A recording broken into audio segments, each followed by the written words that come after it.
السلام علیکم۔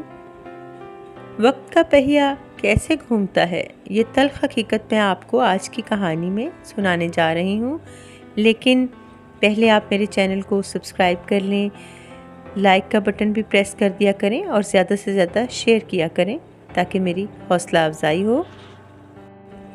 آپ شادی کر لیں ایاز، یہ اچانک تمہیں کیا سوچا سلمیٰ؟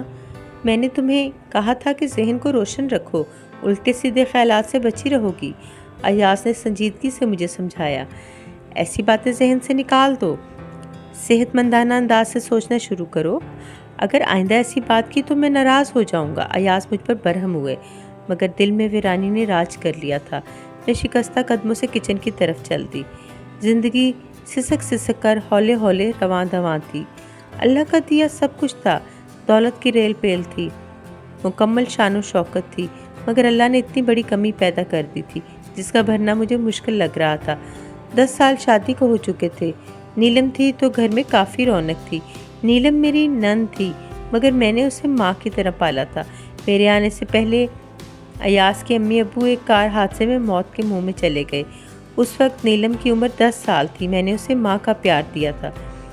اس کی شادی کے بعد تو آنگن کا سونا پن من کی فصیل میں دراڑیں ڈالتا چلا گیا۔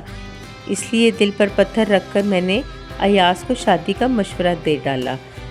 ختیجہ ایاز کی دور پار کی رشتہ دار تھی، اچھی خوبصورت لڑکی تھی، عمر 20 سال ہوگی۔ کتنی ہی دفعہ دل خون کے آنسو رویا، من کی چبھن اذیت ناک ہوئی۔ اپنی گھر گھرستی، اپنے چاہنے والے میاں کے ساتھ کسی اور کا نام اور رشتہ منسلک کرنا مجھے پلسرات سے گزرنا لگا۔ دوسری شادی کے لیے میں نے ایاز کو منا لیا۔ آخر میں پلسرات سے گزر ہی گئی۔ ایک ننھی کلکاری اور معصوم ہنسی کے لیے مجھے اپنا دل مارنا پڑا۔ ایاز میرے متوالے تھے، میں بھی ایاز کی پوجا کرتی تھی، مگر میں نہیں چاہتی تھی کہ ایاز کا نام لیوا اس دنیا میں آنکھ نہ کھولے۔ میں نے ایاز کو اپنی کل کائنات جانا تھا۔ یہی سوچ کر ختیجہ کو ایاز کی زوجیت میں دیا۔ چند مہمان جو تھے کھانے کے بعد چلے گئے۔ ختیجہ کو ایاز کی خوابگاہ میں پہنچا دیا گیا۔ میری روح بے چین ہو رہی تھی۔ کمال کا ضبط میں نے اپنے اوپر طاری کر رکھا تھا۔ آنکھیں بے رونق تھیں، چہرے کی رونق کہیں کھو گئی تھی۔ آنکھیں خشک تھیں، کوئی اشک، کوئی آنسو چہرے کو نم نہیں کر رہا تھا۔ میں تمہارے پاس رہوں گا، یہ تم نے کیا کر دیا سلمیٰ؟ ایاز ختیجہ کے بجائے میرے پاس آئے۔ نہیں، یہ گناہ ہے۔ ختیجہ آپ کی بیوی ہے، آپ اس کے پاس جائیں، وہ آپ کا انتظار کر رہی ہوگی۔ میں نے ایاز کو سمجھایا۔ مجھے کس امتحان میں ڈال دیا تم نے؟ ایاز نے کہا۔ آپ نہیں جانتے کہ میرا یہ قدم آپ کی ذات کے ساتھ انمٹ پیار کی نشانی ہے۔ وہ ٹوٹے قدموں سے اپنے کمرے میں چل دیے اور میں بیڈ پر ڈھہ گئی۔ اللہ تعالیٰ نے جلدی کرم نوازی کر دی۔ ختیجہ جلد ہی امید سے ہو گئی۔ گھر کے در و دیوار جیسے جی اٹھے۔ میں خوش تھی کہ اب میرا محبوب شوہر بے نام نہ رہے گا۔ ختیجہ بہت خوش تھی۔ میں نے اسے اپنے گھر کی عزت بنایا، ایاز کا نام اس کے نام کے ساتھ جوڑا، اسے اپنے برابر بٹھایا تھا، اس کی حق تلفی نہ ہونے دی، اسے ایک عظیم مقام دلایا۔ خوشی مجھ سے سنبھالے نہ سنبھلتی تھی۔ ایک ننھا فرشتہ اس گھر میں آ رہا ہے۔ وقت کا پہیہ گھومتا رہا۔ آخر وہ دن آ گیا جب ختیجہ ماں بن گئی۔ میں نے شکرانے کے نفل ادا کیے۔ لوگ میرے صبر اور ضبط پر حیران تھے اور میں بھی۔ ختیجہ گھر لوٹی تو ننھا سا پھول میری گود میں تھا۔ گھر کی ویرانی دم توڑ گئی، گھر کا نقشہ ہی بدل گیا۔ ایاز، ختیجہ میرے اور ننھے عمر کے خوب لاڈ اٹھاتے اور ہر وقت اللہ تعالیٰ کا شکر ادا کرتے۔ میرے لیے ان کے دل میں بے انتہا احترام تھا، کیونکہ میں نے ان کے لیے قربانی جو دی تھی، اور میرے صبر پر بھی ایاز حیران تھے۔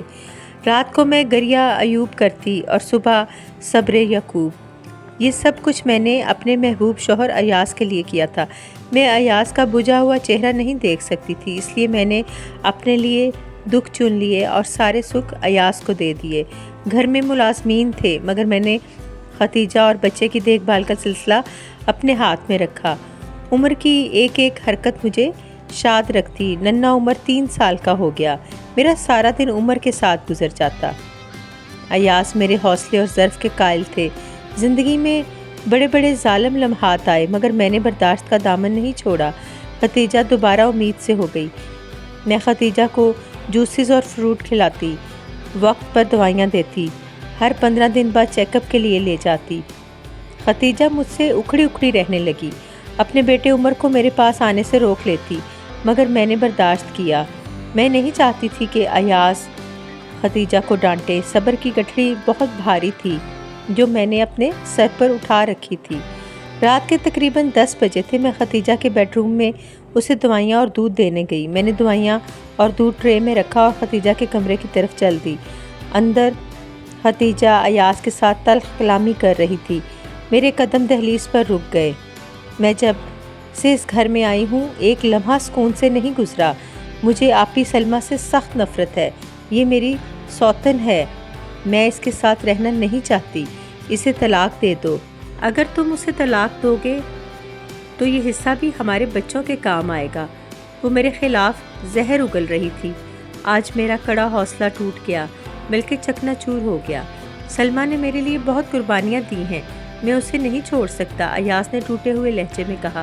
اگر تم سلمہ کو طلاق نہیں دے رہے تو میں بچے لے کر میکے چلی جاؤں گی۔ تمہیں اور سلمہ کو گھر مبارک، پھر میں تم سے طلاق لے لوں گی۔ بچے میرے ہیں، میرے ہی رہیں گے۔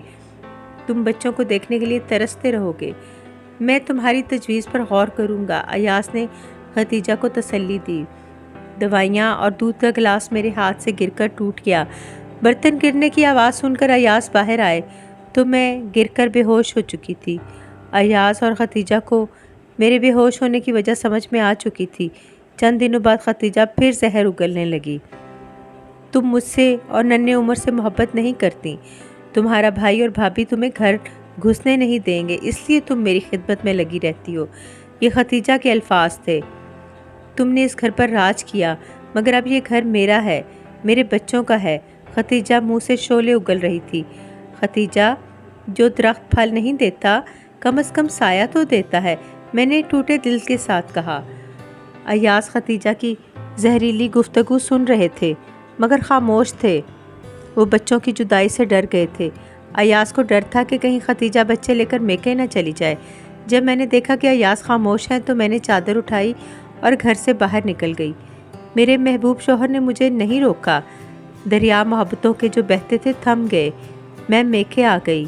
بھائی بھابھی اور بچوں نے میرا استقبال بڑی گرم جوشی سے کیا۔ ان کو معلوم تھا کہ سلمہ بہت سا پیسہ اور تحائف لے کر آئی ہوگی، پیسے ہمیں دے گی اور پھر گھر چلی جائے گی۔ مگر جب میں نے اپنی داستان حسرت بیان کی تو بچوں اور بھابھی کے چہرے کے رنگ اڑ گئے۔ وقت تیزی سے اڑنے لگا۔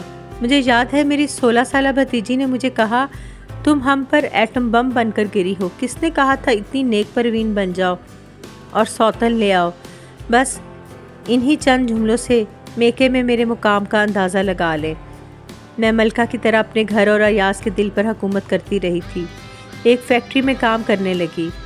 اللہ تعالیٰ نے ایاز کو ایک اور بیٹا دیا۔ بہت بڑی تقریب کا اہتمام کیا گیا، بہت خوشیاں منائی گئیں۔ اللہ تعالیٰ نے گھر کا وارث جو دیا تھا، ساتھ ہی اس پر سونے چاندی کے سکوں کی بارش بھی ہونے لگی۔ میں اسے کیسے یاد آتی؟ اس نے مجھے طلاق دے دی تھی۔ میں دل شکن گھڑیاں میکے میں گزارنے لگی۔ 20 سال گزر گئے۔ ایک دن میرے بھائی نے مجھے بتایا کہ ایاز کے بڑے بیٹے نے خودکشی کر لی ہے۔ میں دھک سے رہ گئی۔ مجھے عمر کے مرنے کا سخت رنج ہوا۔ 4 سال میں نے اسے پالا تھا، ہاتھ پکڑ کر چلنا سکھایا تھا۔ میں نے فیکٹری کے بجائے ایاز کے گھر جانے کا فیصلہ کر لیا۔ بھائی کو کچھ نہ بتایا۔ میں ایاز اور ختیجہ کے گھر پہنچ گئی۔ لوگوں کا سمندر گھر کے باہر جمع تھا جیسے قیامت آ گئی ہو۔ لوگوں نے مجھے بتایا کہ عمر اپنی پسند سے ایک طوائف سے شادی کرنا چاہتا تھا۔ بہت سی جائیداد طوائف کی اداؤں پر لٹا چکا تھا۔ آج کل ایک پلاٹ فروخت کرنے کے چکر میں تھا۔ باپ نے منع کیا تو جذباتی ہو کر خود کو گولی مار لی۔ دوسرا بیٹا بھی نشئی ہے۔ ختیجہ بیچاری بہت دکھی عورت ہے۔ جب ہم کسی مسکین بے بس کو تنگ کر رہے ہوتے ہیں تو اصل میں ہم اپنے بچوں کے لیے دکھ اکٹھے کر رہے ہوتے ہیں۔ ہمارے گناہوں کی سزا ہمارے بچوں کو ملتی ہے۔ میں سوچ رہی تھی۔ عمر کی تدفین ہو چکی تھی۔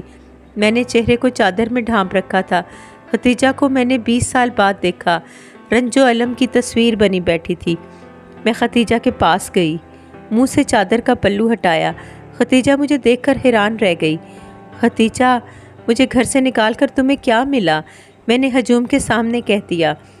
تم نے میرے شوہر کے دل میں سیند لگائی اور میری ہنستی بستی زندگی پر شب خون مارا۔ کیا ملا تمہیں؟ ختیجہ نے لب سی لیے تھے۔ میں اٹھ کر مردوں والے ٹینٹ کی جانب بڑھی۔ 20 سال کے بعد میں نے ایاز کو دیکھا۔ ایاز بہت کمزور ہو گیا تھا، خوبصورت آنکھوں کے گرد ہلکے پڑے تھے۔ میں ایاز کی جانب بڑھی، چہرے سے پردہ اٹھایا۔ ایاز مجھے دیکھ کر دھنگ رہ گیا۔ مجھے گھر سے نکال کر تمہیں کیا ملا ایاز؟ کہاں گئی اولاد؟ کہاں ہے گھر کا وارث؟